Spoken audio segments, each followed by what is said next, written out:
Hello everyone, Matt from Model Minutes here, and welcome back to the workbench for another unboxing. Today we're taking a look at this, the Bristol 192 Belvedere in 1/72 scale from Airfix. So join me on the workbench as I get stuck into this kit and see what it looks like. So this was actually a kit that I had as a pre-order when Airfix announced it in their range announcement at the beginning of this year. And I thought it looked really interesting. I'd never experienced it. I didn't know a great deal about it. And I thought it would be a fun kit to have a go at building. With the colour scheme that we've got on the box here, I thought it would go quite nicely with the Rotodyne that I built previously. So starting off on the front, we can see that this is a Airfix Vintage Classics kit, being one of the older kits in the range. Down here on the bottom right, we've got an item code of A03002V, V for vintage. On the long thin edge, we have some information about the actual Belvedere, as well as information about the moulding and pack design dates. So it says here that the tools were designed in 1959 and the pack is illustrated from 1966. We have information about the actual kit, that it's going to be 385mm long, 207mm wide when finished, and there are 50 parts included. And it indicates to us that there are two paint schemes inside the box. One for a prototype version, and again another prototype version which was under trials at RAF Odeum. Moving to the right, we've got our Humbrol colour callouts, as is quite typical for an Airfix boxing, and then one flying hour. Cut that out and keep it, and you can use it against more kits if you are a member of the Airfix Club. Alternatively, still cut them out and keep them, but send them over to Models for Heroes so they can use them against their charitable work. Down here we have a skill level of 2, which Airfix indicates to us is not going to be the easiest kit in the range, but it shouldn't be too hard. On the other thin edge, we have some safety information in various languages, as well as a cartograph logo indicating that this is featuring cartograph transfers, so they should be absolutely fantastic. And again, we've got moulding, tooling, and copyright information down here, and it does say that this particular kit was made in India. On the thin edges, we have the same as featured on the front, so you can see it on your desk or shelf. And then on the back of the box, we have nothing but the item code again. So let's open it up and see what we've got. As usual, let's look at the instructions first. So the instructions are the normal format from Airfix. Information about the actual aircraft on the front, a few little hints and tips at the bottom. And if we turn over the page, it keeps going. So it's not an A4 booklet, it's just a really long sheet. We have the key to our different assembly instructions here, and then we get straight into the build. You can see that they've updated the instructions a little bit. They are featuring elements of colour, and they do seem to be relatively uncluttered and easy to follow.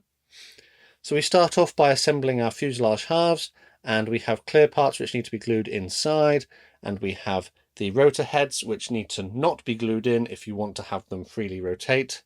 They are retained by using this retaining pin inside and then sandwiched by the fuselage. Then as we come down, we assemble our tail surfaces, and depending on the variant that you're doing, there are different tail surfaces. Well, actually this one needs modification because it doesn't feature the sort of vertical tail planes on the edges.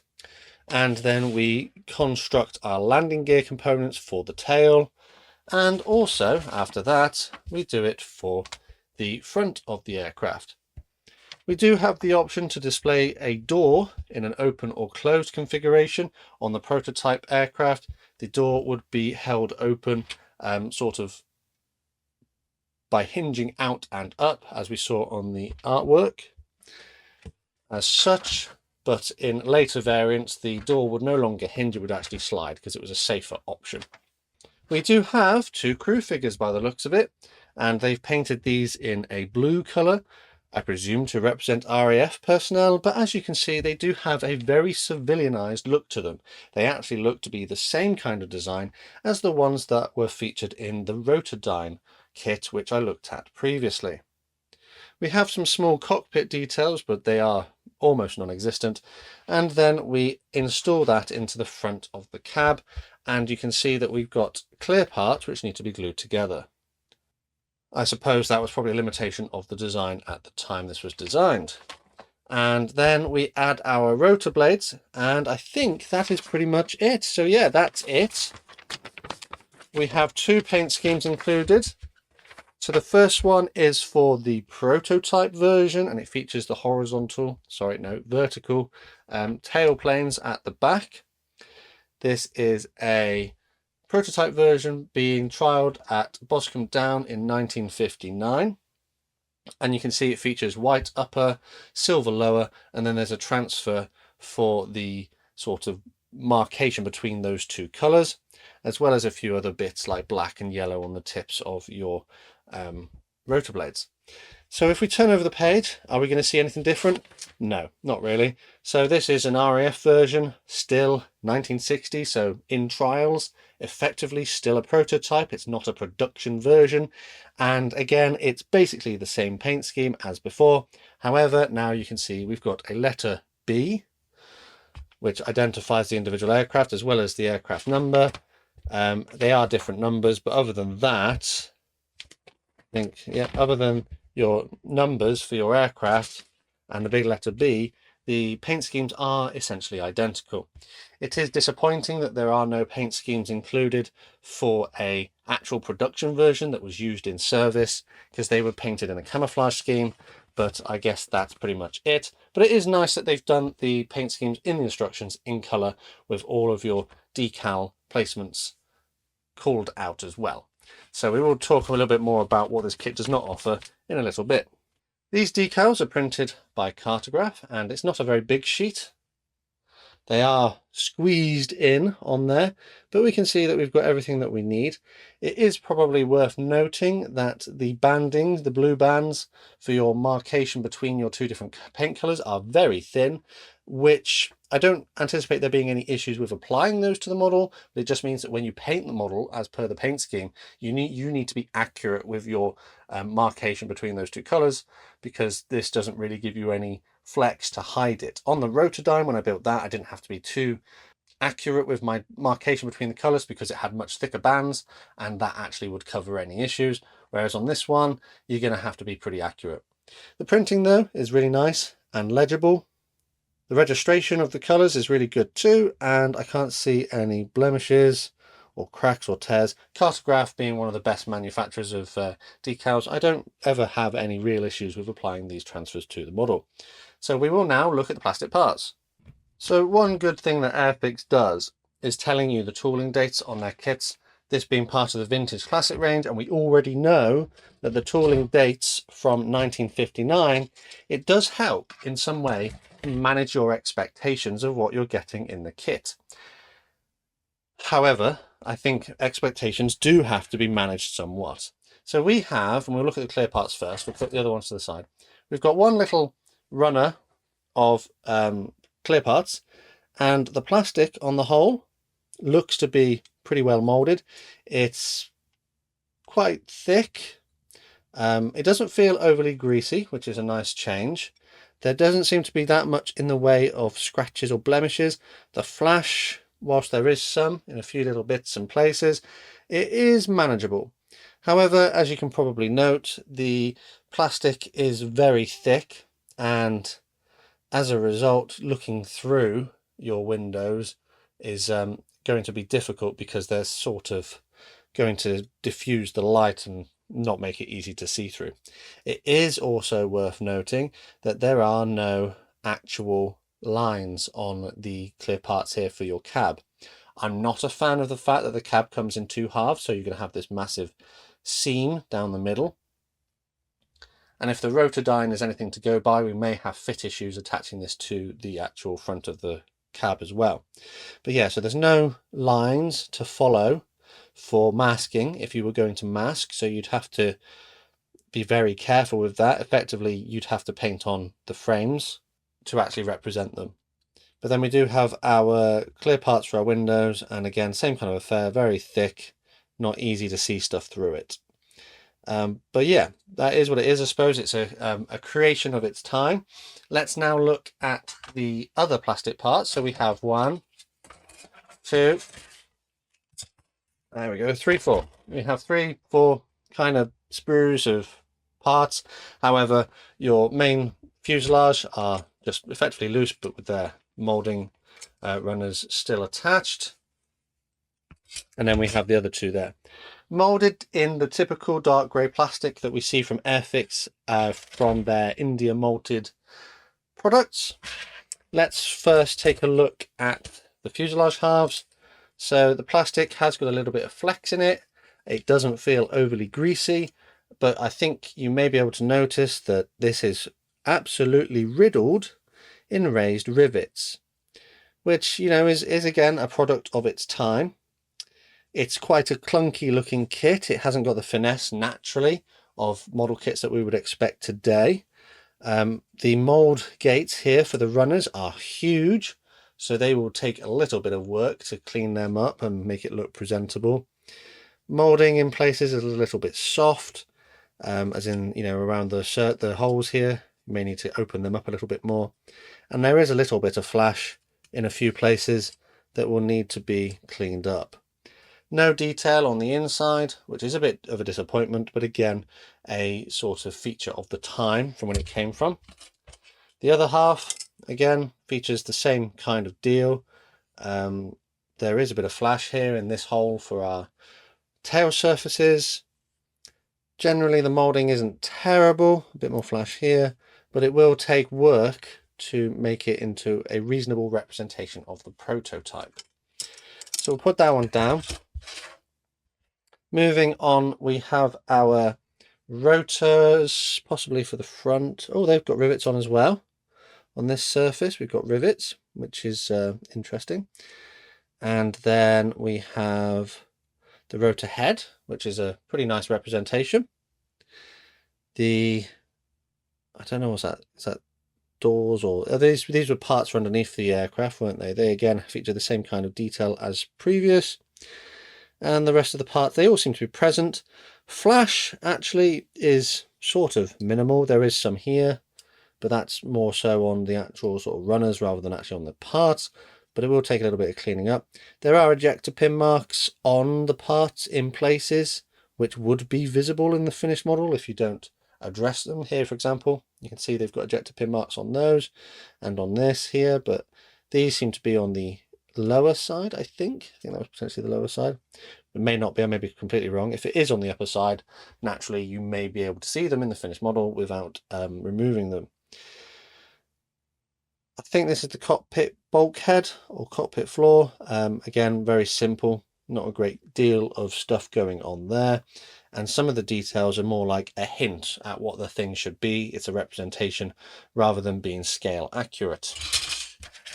And then we move on to the final sort of runner of bits.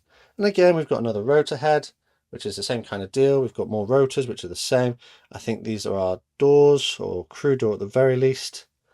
All right, that's the difference. So 48, which is this flat one here, that's for a closed door. And 49, which is our open door. But I don't know why that one has a bulge on it. If anyone knows anything about the Belvedere, just let me know. Why does that one have a bulge on it when it's open? Interesting. Don't know why. Anyway, so we can move on, I suppose. Look at the other parts on here. We have wheels, which are effectively just molded circles. May need to open up the center holes on those because there's a bit of flash. We have our chairs, more landing gear components, and then the crew figures. And yeah, they don't look identical to the Rotodyne figures, because the Rotodyne figures had legs which were joined together, whereas on this one the legs are sort of sprayed out separately. So, but they have a similar look to them. But yeah, they are definitely kind of civilian. Big ejector pin marks on the back of these as well, but they don't really represent service personnel from that time period. But yeah, I think that's probably about it for looking at this kit. We'll wrap up. We had 1, 2, 3, 4 dark grey sort of runners, sprues of plastic parts. Details are questionable. There is flash, there is soft moulding in places, there are ejector pin marks. It is a product of its time. Then we have our clear parts, which are overly thick. They don't feature much in the way of detail, and you're going to have to, if you're painting the frames, you're going to have to represent them in some way or another. Again, a little bit of flash on those, but generally not terrible sort of quality-wise. We had a set of cartograph transfers, which are absolutely lovely, and I don't anticipate being any problems with those. And we had a set of instructions which features colour printing, which is really nice to see. Shouldn't be too difficult to follow, and I couldn't see any real issues with them as I was looking through. So all of that, of course, came contained within a very beautifully illustrated box, which is part of the reason why I decided I would go for this kit when I saw it in their range announcement. However, let's talk a little bit about the history of the kit. So as previously mentioned, this is a 1959 tooling, so it's going to be one of the oldest kits that Airfix actually has in their sort of repertoire of model kits. It's been released a number of times since 1959, and I don't think it's really featured anything different from what we have here. I think the paint schemes have pretty much been prototype throughout that entire time, and there's a good reason for that. This aircraft, as the prototype version, doesn't have parts for representing it as an in-service version. You can't replicate a service version of this aircraft without serious modification or scratch building. The reason why I say that, and as mentioned previously, the door on this one was a flappy open up kind of one, but that was deemed unsafe, so they changed it to a sliding door, which, I mean, you could potentially replicate that on this kit. I don't think it would be that difficult to do. I would probably just glue it closed and call it a day, and then maybe represent the runners on the side. However, there were naturally other smaller details around the airframe which were not represented on this one. And if you take a careful look, we had our prototype version had vertical tail surfaces at the end of the little stubby tail wings, and then on this one they actually got rid of the vertical tail surfaces and just had it droop down. But on the production value, there was even more of an extension to the ends of the tail surfaces, which drooped down further still. And that's not represented in this kit. There aren't parts for it. You would have to scratch build them, or I don't know, design 3D print them. There may be an aftermarket kit for it, I'm not sure. But yeah, you can't represent, or Airfix haven't considered representing a production value version of this kit, which is a bit of a shame. I would have much preferred to have done a different paint scheme than this. I already did my Rotodyne in a very similar paint scheme to this. I don't find it the most visually interesting, and I had hoped that when they announced this kit there would be a service version included, but you know, we've got two paint schemes which are effectively identical, so you could pretty much just say this doesn't really feature two paint schemes, it just features one. The only difference being adding some different codes to the aircraft. For that very reason, I'm feeling a little bit underwhelmed by this model. I know it's going to be a lot of work to get built up. You could build it into a sort of generic out-of-the-box standard, but representing our clear parts framework, and also, you know, fixing some of the issues I've identified in the kit to build it up into the prototype version, it's going to be a bit of a slog, I think. And also, as mentioned previously, these blue lines here are very thin, so it doesn't give you any flex between the white and the silver. It may even be beneficial to just ignore the transfers for this part, mask it and paint it yourself, because that might actually be the best way to ensure that you actually get it in the right place, or at least looks like it's in the right place. I just worry that I'm not going to mask in the correct location, and I will ultimately end up with silver bits underneath or above, or white in the wrong places, because those blue marks there are very, very thin. So that is a concern I have. I was excited to do this kit. I didn't think it would be too difficult to build, but having gone inside the box and seen what we've got, I am concerned that this will go back onto my shelf and I just won't feel the motivation to complete it given the issues that I've found here. But let's talk a little bit about the price. Given what we've seen here, how much would you be expected to pay for this? And at the time I'm making this video, on the Airfix website, it's retailing for £15.99, which in my opinion does seem a little bit expensive given what we have here. Bearing in mind we have an old tooling from 1959 with questionable details. Mold quality is generally okay, but you know, we're still having to live with the fact that this is an old tooling, so there's a lot of things that are not necessarily right with it that you're going to have to address. Yes, we do get a cartograph decal sheet with lots of lovely cartograph transfers on, but it is one of the smaller sheets, and you could argue, but you know, you're getting the choice of 2 paint schemes, but the 2 paint schemes are basically identical, so really it's 1 paint scheme with a couple of different transfers. I know that obviously the aircraft is quite long, but as we discussed at the beginning, you only get 50 parts included in this kit. So 50 parts, and quite a lot of them aren't that big. I feel as though £15.99 was a bit of an optimistic price. And bearing in mind, of course, that by the time you probably see this video, Airfix had announced that prices potentially were going to go up. So again, if you did want to get this one and you do think it's value for money, I would always suggest that you try and find, if you can get one, for a more reduced price than is currently being offered.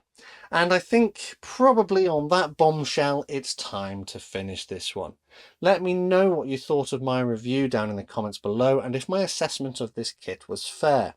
As always, a quick shout out to my channel members and patrons for the extra support they give the channel. Massive thanks to these guys on screen, and if you'd like to join them, take a look at the links in the description to find out how. There are of course other ways to help support the channel if you'd like to do so, but the best way to support this channel for free is by subscribing with notifications turned on so you never miss a modelling upload. Finally though, last thing to say is a massive thank you to you for watching this one, and I'll see you on the workbench again next time.